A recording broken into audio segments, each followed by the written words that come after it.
नमस्कार, सुप्रभात। DD news पर आप सभी दर्शकों का स्वागत है। आप देख रहे हैं हमारा सांकेतिक समाचार। मैं हूं साइमा खान और मेरे साथ है मेरे सहयोगी अतुल शर्मा। नजर डाल लेते हैं सबसे पहले हेडलाइंस पर। गृह मंत्री अमित शाह आज तमिलनाडु के महाबलीपुरम में दक्षिणी क्षेत्रीय परिषद की बैठक की अध्यक्षता करेंगे। दक्षिणी राज्यों और केंद्र शासित प्रदेशों के उप राज्यपाल, मुख्यमंत्री और प्रशासक होंगे शामिल।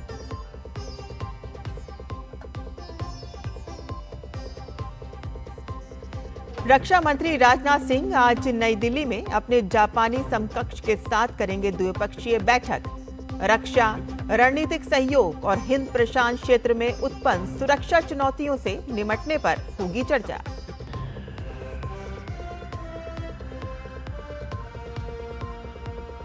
सिंगापुर में आज चौथी भारत सिंगापुर मंत्री स्तरीय गोलमेज बैठक।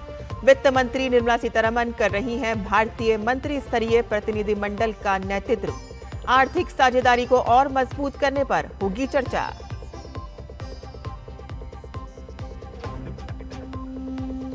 बांग्लादेश में आज राष्ट्रपति चुनाव। 35 साल बाद पहली बार सीधे संसद में राष्ट्रपति पद के लिए मतदान।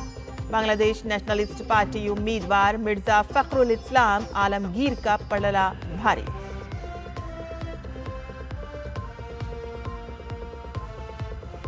और चीर प्रतिद्वंदी पाकिस्तान के खिलाफ भारत का विजयी रथ बरकरार। 5-3 की रोमांचक जीत के साथ भारत ने हॉकी विश्व कप में अगले दौर में किया प्रवेश। और अब समाचार विस्तार से। गृह मंत्री अमित शाह आज चेन्नई के निकट मल्लापुरम में दक्षिणी क्षेत्रीय परिषद की 31वीं बैठक की अध्यक्षता करेंगे और इस परिषद में आंध्र प्रदेश, कर्नाटक, केरलम, तमिलनाडु, तेलंगाना राज्य तथा केंद्र शासित प्रदेश पुडुचेरी, अंडमान और निकोबार द्वीप समूह तथा लक्षद्वीप शामिल हैं। बैठक में दक्षिणी क्षेत्र के सदस्य राज्यों और केंद्र शासित प्रदेशों के उप राज्यपाल, मुख्यमंत्री और प्रशासक तथा प्रत्येक राज्य से 2 वरिष्ठ मंत्री उपस्थित रहेंगे। गृह मंत्रालय ने बताया है कि क्षेत्रीय परिषद ने मुख्य सचिव स्तर की एक स्थायी समिति का गठन किया है। मंत्रालय ने कहा कि राज्यों द्वारा प्रस्तावित मुद्दों को क्षेत्रीय परिषद की स्थायी समिति के समकक्ष चर्चा के लिए प्रस्तुत किया जाता है और वहां विचार विमर्श के बाद शेष मुद्दों को क्षेत्रीय परिषद की बैठक में विचार के लिए रखा जाता है। इस बैठक का महत्व इसलिए भी बढ़ गया है क्योंकि कावेरी नदी के जल बंटवारे और मेकादातु बांध को लेकर तमिलनाडु और कर्नाटक के बीच तनाव बना हुआ है। ऐसे में अंतर्राज्यीय नदी जल विवाद बैठक के प्रमुख मुद्दों में शामिल हो सकता है और इसके अलावा केंद्र राज्य संबंध, अंतर्राज्यीय सीमा विवाद, नशीली दवाओं के खिलाफ अभियान, समुद्री सुरक्षा और कानून व्यवस्था जैसे महत्वपूर्ण मुद्दों पर भी विस्तार से चर्चा होने की संभावना है। प्रधानमंत्री नरेंद्र मोदी ने सहकारी संघवाद के आधार पर देश के लिए टीम भारत की परिकल्पना की है और क्षेत्रीय परिषद इस दिशा में महत्वपूर्ण योगदान दे रहा है। बैठक से पहले चेन्नई में गृह मंत्री अमित शाह से तमिलनाडु के मुख्यमंत्री थिरू सी जोसेफ विजय ने शिष्टाचार मुलाकात की। दोनों नेताओं के बीच हुई इस बैठक में मुख्य रूप से केंद्र और राज्य सरकारों के बीच आपसी समन्वय, विकास परियोजनाओं की गति और अंतर्राज्यीय मुद्दों पर विचार विमर्श किया गया। और इससे पहले कल चेन्नई में तमिलनाडु के मुख्यमंत्री सी जोसेफ विजय ने गृह मंत्री अमित शाह से शिष्टाचार मुलाकात की।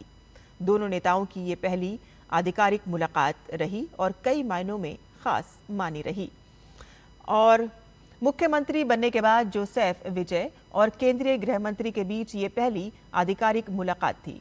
दोनों नेताओं के बीच हुई इस बैठक में मुख्य रूप से केंद्र और राज्य सरकारों के बीच आपसी समन्वय, विकास परियोजनाओं की गति और अंतर्राज्यीय मुद्दों पर विचार विमर्श किया गया। भारत और जापान के बीच रक्षा एवं सुरक्षा सहयोग को और मजबूत करने की दिशा में महत्वपूर्ण कदम उठाया जा रहा है।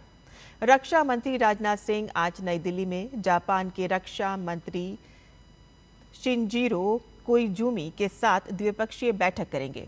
बैठक में दोनों देशों के बीच रक्षा संबंधों को नई गति देने, रणनीतिक विश्वास बढ़ाने तथा हिंद प्रशांत क्षेत्र में शांति, स्थिरता और सुरक्षा को मजबूत करने पर चर्चा होने की उम्मीद है। बैठक के दौरान दोनों मंत्री समुद्री सुरक्षा सहयोग को और गहरा करने तथा मेक इन इंडिया के तहत रक्षा उपकरणों और प्रौद्योगिकी के क्षेत्र में सहयोग बढ़ाने के उपायों पर विचार विमर्श करेंगे। जापान द्वारा रक्षा उपकरण एवं प्रौद्योगिकी हस्तांतरण से जुड़े अपने 3 प्रिंसिपल में संशोधन किए जाने के बाद दोनों देशों के बीच रक्षा औद्योगिक सहयोग के नए अवसर भी तलाशे जाएंगे। ये बैठक भारत जापान रक्षा एवं सुरक्षा सहयोग को आगे बढ़ाने के लिए एक व्यापक रोड मैप तैयार करने का अवसर प्रदान करेगी। साथ ही दोनों देश रक्षा क्षेत्र में सहयोग के नए क्षेत्रों की पहचान पर भी चर्चा करेंगे।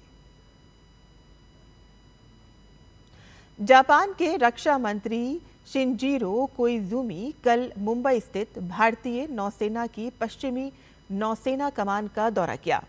कमान मुख्यालय पहुंचने पर जापानी रक्षा मंत्री का पारंपरिक सैन्य परंपरा के साथ औपचारिक गार्ड ऑफ ऑनर देकर भव्य स्वागत किया गया और इसके बाद उन्होंने नौसेना के नौसैनिक स्मारक गौरव स्तंभ पर पुष्पांजलि अर्पित कर देश के अमर शहीदों को नमन किया।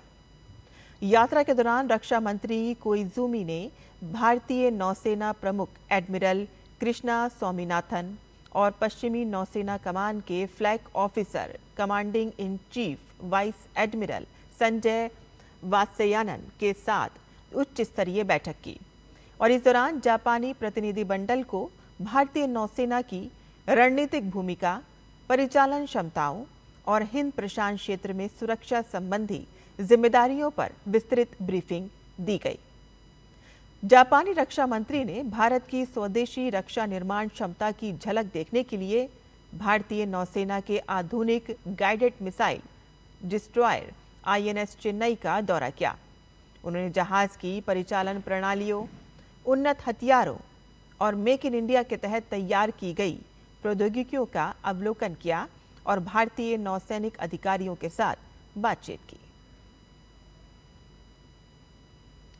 उपराष्ट्रपति CP राधाकृष्णन उत्तराखंड के दौरे पर हैं, जहां वे आज मसूरी में लाल बहादुर शास्त्री राष्ट्रीय प्रशासन अकादमी पहुंचेंगे और वहां वे 2024 बैच के IAS अधिकारियों के प्रोफेशनल कोर्स के द्वितीय चरण के समापन समारोह में मुख्य अतिथि के रूप में शिरकत करेंगे। समारोह के दौरान उपराष्ट्रपति देश के इन युवा प्रशासनिक अधिकारियों को संबोधित भी करेंगे। अकादमी के अपने इस दौरे पर उपराष्ट्रपति भारत के लौह पुरुष सरदार वल्लभ भाई पटेल और देश के पूर्व प्रधानमंत्री लाल बहादुर शास्त्री की प्रतिमाओं पर पुष्पांजलि भी अर्पित करेंगे।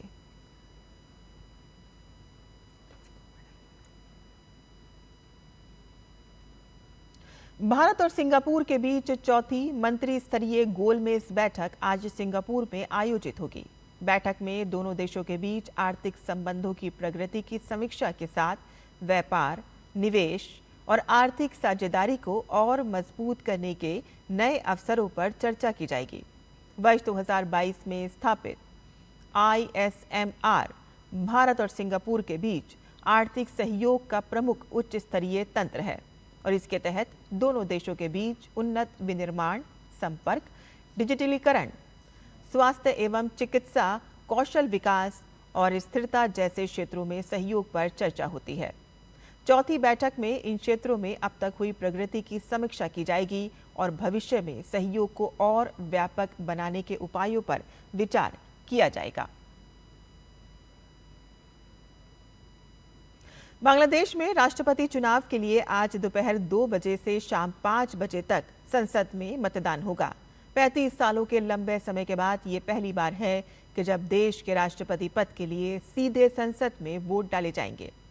पूर्व राष्ट्रपति मोहम्मद शहाबुद्दीन के स्वास्थ्य कारणों से इस्तीफा देने के बाद ये पद खाली हुआ था और इस चुनाव में सत्ताधारी दल के सांसद BNP के नेता मिर्जा फखरुल इस्लाम आलमगीर और 11 पार्टियों के विपक्षी गठबंधन के उम्मीदवार कर्नल ओली अहमद के बीच मुकाबला है। संसद में बीएनपी के पास 2/3 से ज्यादा का बहुमत है। ऐसे में प्रधानमंत्री तारिक रहमान की बीएनपी के उम्मीदवार मिर्जा फखरुल इस्लाम आलमगीर की जीत लगभग तय मानी जा रही है।